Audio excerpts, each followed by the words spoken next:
Hi, it's me again. You know, that annoying chick that talks about books all the time. Anyway, today I'm going to talk about a book that I love dearly and that a lot of kids out there, well, anybody really, loves really a lot. And there's been a lot of talk about it recently because it's being turned into a movie. So this is my first, non-girl book review. Anyway, it is The Hunger Games. Now, I got this not that long ago, and it's already my favorite book, and I've read it like a billion times, and I lent it to one of my friends, and I know you can't see it very well, but the cover is already ripping apart, and I love it so much. I've read it so much, and yet it's impossible for me to, treat it better. I'm such a horrible person. But anyway, the movie for this book is coming out on March 23rd, I believe. I'm very excited. The first trailer was released like a week ago.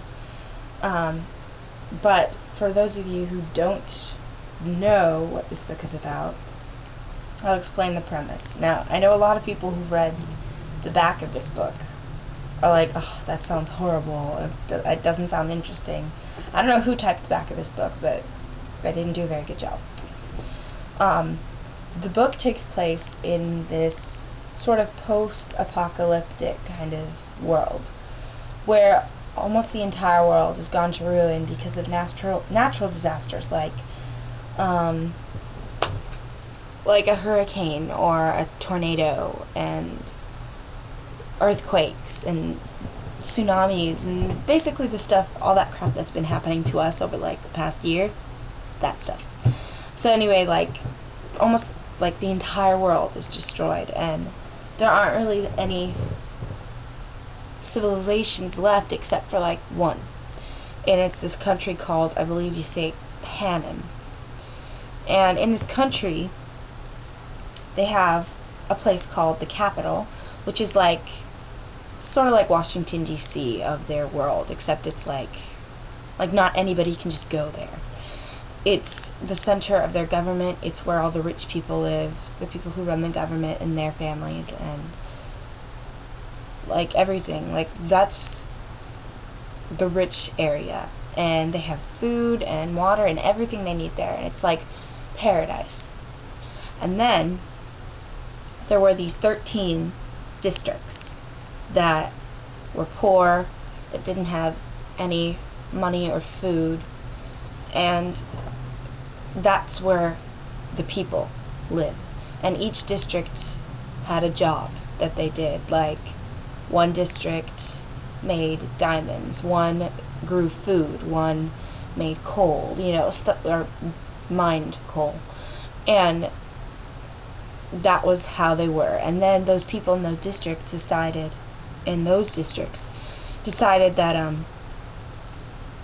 they didn't like the government, and they had this whole rebellion and against the capital, but the capital defeated the first 12 districts, and the 13th one got destroyed. And ever since then, to keep the people from rebelling and keep control over them, they instituted this competition called the Hunger Games.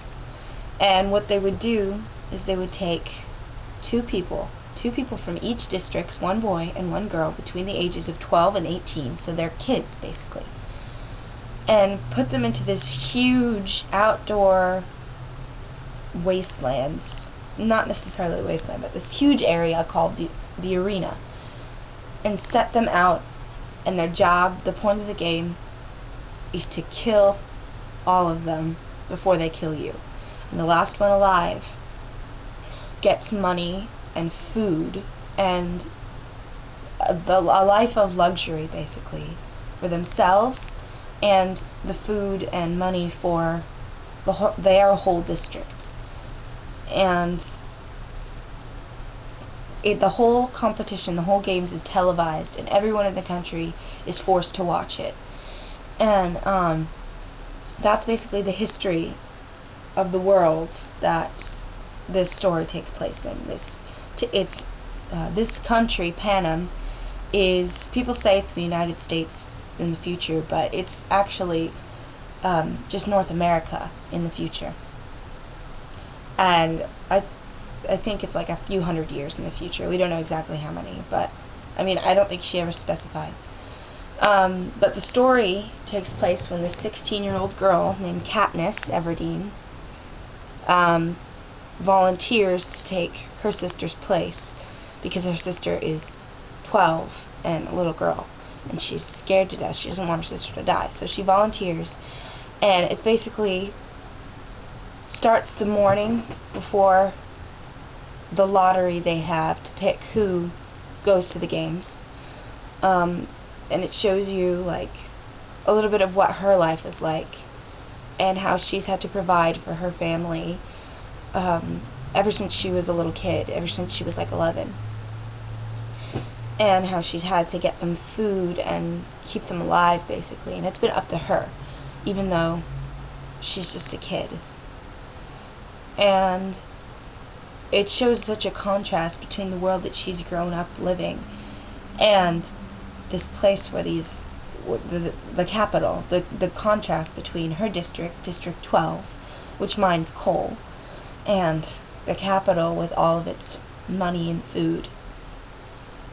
And this book is the first book in a series, and it's very interesting, and there's been a lot of comparison between this book and the Twilight series, but they're very different, and I believe this one probably will be, it's better, and it might be more successful, and I don't know, but if it is, it's probably because Twilight is aimed at a specific audience, which is teenage lovesick girls. You know, those are the super fans, really, but just teenage girls in particular. And these books are pretty much aimed, they're not really aimed at anybody. They're for anybody, really. Anybody can read them, provided they're old enough, because these books are very, very violent and very descriptive, and I wouldn't recommend it for kids. Like, for kids, it's for teenagers, and teenagers and up, and it's for guys and girls. Most of my friends that really were into this book that told me to read it were guys. Adults find it fascinating, and there's a lot of political debating that you could go into from these books, like where are we heading as a country, and so on and so forth. So it's just a very, very good book, and I'm very excited for the movie. And the author, Suzanne Collins, you can see her right there, was very involved in the casting and the script writing of the movie, so I'm very anxious for it. And apparently Hunger Games fans are called tributes, which is also what they call you when you're entered into the games. The contestants of the games, you're called a tribute. So, and then like the other name is Mockingjays, which it ties into the book. Basically, this bird is called a mockingjay, but you have to read the books to find out more. And